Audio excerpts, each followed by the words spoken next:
అతని అమ్మ చేసిన బ్రెడ్ తిన్న ప్రతిసారీ అతని కళ్ల ముందు విచిత్రమైన సంఖ్యలు కనిపించేవి. ఆశ్చర్యకరంగా బయట తిన్నప్పుడు ఆ సంఖ్యలు ఎప్పుడూ కనిపించేవి కావు. కేవలం అమ్మ చేసిన బ్రెడ్ తిన్నప్పుడే ఇలా జరుగుతూ ఉండేది. అతనికిది తన కళ్ల సమస్య అనిపించింది. అందుకే ఆస్పత్రికి వెళ్లి ఎన్నో పరీక్షలు చేయించుకున్నాడు. కానీ అన్ని రిపోర్ట్లు ఏమి లేదు అనే వచ్చాయి. మళ్లీ అమ్మ వంట తిన్నప్పుడు అతనికి అర్థమైంది, ఇవి భ్రమలు కావు, నిజంగానే సంఖ్యలు తగ్గుతున్నాయి. ఒక రాత్రి అతను తన మరణించిన తండ్రిని కలలో చూశాడు. తండ్రి చెప్పాడు, ఆ సంఖ్యలు ఒక లైఫ్ కౌంట్ డౌన్ అని. అవి సున్నాకి చేరిన రోజు అతని అమ్మ అతన్ని వదిలి వెళ్లిపోతుందని. వెళ్లే ముందు తండ్రి మరో విషయం చెప్పాడు, విధిని మార్చవచ్చు. ఉదయం లేచిన తర్వాత అతను ఆ మాటను గుండెల్లో పెట్టుకున్నాడు. తన అమ్మకు మిగిలిన సమయాన్ని కాపాడుకోవటానికి ఇకపై అమ్మ చేతి వంట తినకూడదని నిర్ణయించాడు. ఆమె కిచెన్కి వెళ్లకుండా కూడా ప్రయత్నించాడు. ప్రతిరోజూ బయటికి తీసుకెళ్లి భోజనం చేయించేవాడు. కాని కొద్ది రోజుల్లోనే ఈ ఖర్చుతో అతని అమ్మ ఆందోళన చెందింది. అప్పుడతను మరో మార్గం ఆలోచించాడు. ఆమె వంట తినకుండా ఉండటానికి నగరంలోని ఒక హాస్టల్కి అప్లై చేసి దూరంగా ఉంటే సరిపోతుంది అనుకున్నాడు. అప్పుడే అతనికి అడ్మిషన్ వచ్చింది. కానీ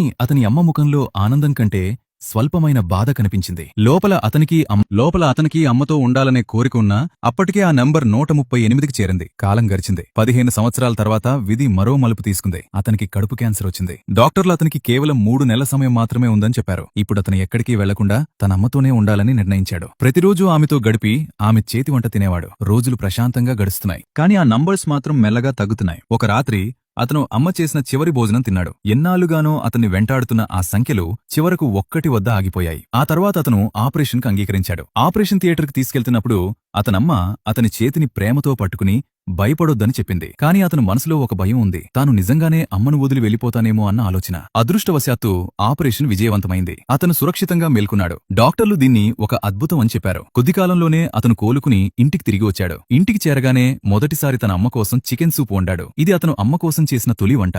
భయంతో అతను కళ్ళను మూసుకున్నాడు. మళ్లీ సంఖ్యలు సున్నాకి చేరుతాయేమో అని. కాని ఈసారి వేరేగా జరిగింది. సంఖ్యలు తగ్గకుండా పెరగడం ప్రారంభించాయి. అప్పుడు అతనికి అర్థమైంది, విధిని మార్చడానికి పారిపోవడంతో చేయలేము. అమ్మ నుండి దూరంగా ఉండటం ద్వారా ఆమెను కాపాడలేము. నిజానికి ఆమెతో గడిపే ప్రతి క్షణాన్ని ప్రేమతో జీవించడం, వారి కళ్ల ముందు ఉంటే చాలు అని తెలుసుకుంటాడు.